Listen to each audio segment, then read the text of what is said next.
Assalamualaikum warahmatullahi wabarakatuh. Halo teman-teman semua. Jadi di sini aku dan Muhammad Dino ingin membuat vlog nih tentang uh, keberagaman dan moderasi nilai-nilai agama Islam. Nah, penasaran banget gak sih kita ngambil tema apa? Yuk, tungguin kita ya.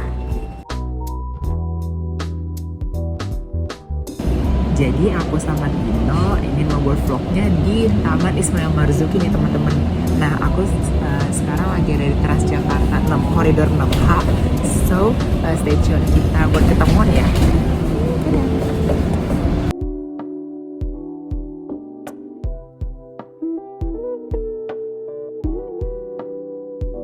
Baik teman-teman, jadi aku udah sampai di Taman Ismail Marzuki. So aku akan cari Tino gimana ya. Let's go.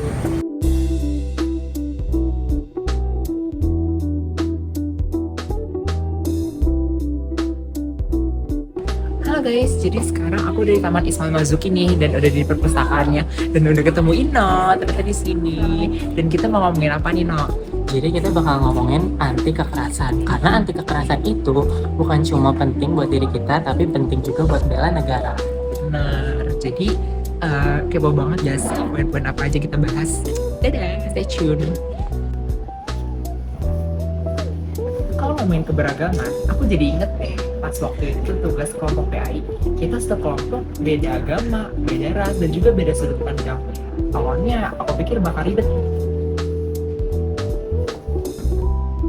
Tapi justru keragaman itu bikin diskusi lebih menarik kan?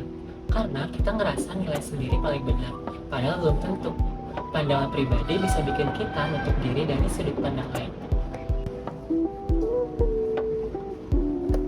Betul, dari situ aku belajar bahwa keberagaman itu bukan hambatan, tapi peluang buat saling memahami. Itu inti moderasi beragama, sikap adil, seimbang, dan juga mau mendengar satu sama lain. Banyak orang salah paham. Mereka pikir moderasi beragama itu melemahkan iman. Padahal bukan begitu.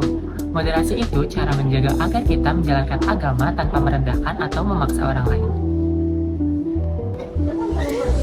Iya, dan itu yang paling penting, menghindari ekstremisme.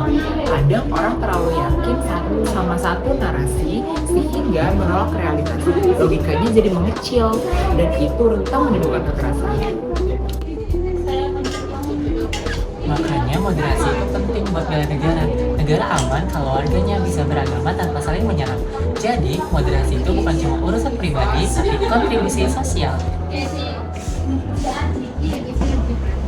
Ngomongin kekerasan, banyak yang mikir bahwa kekerasan itu kekerasan fisik saja, tapi kekerasan itu ada banyak, ada kekerasan verbal dan juga kekerasan digital. Benar, kekerasan seperti itu sering muncul dari asumsi yang kita biarkan tanpa diuji.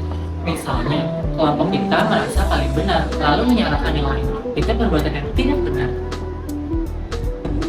Nah, di saat kayak gini, peran anti kekerasan sangat penting banget nih. Karena ketika kita lebih memilih dialog, bersikap empati, dan juga menghargai sesama lain, itu bentuk nyata kita atas bela negara di dunia digital. Benar banget sih, karena aku pernah lihat perdebatan soal ibadah. Mereka sama-sama pengen paling benar, dan mereka ya buat argumen itu cuma untuk membenarkan diri, bukan untuk mencari kebenaran. Itu contoh logika yang tidak sehat. Kalau tujuan kita cuma menang debat, ya konflik bakal panjang. Tapi kalau tujuan kita saling memahami, maka dialog jadi jalan keluar, bukan memicu konflik. Dan itulah contoh perilaku warga negara yang baik. Mengedepankan musyawarah bukan emosi, menggunakan akal sehat dibandingkan prasangka.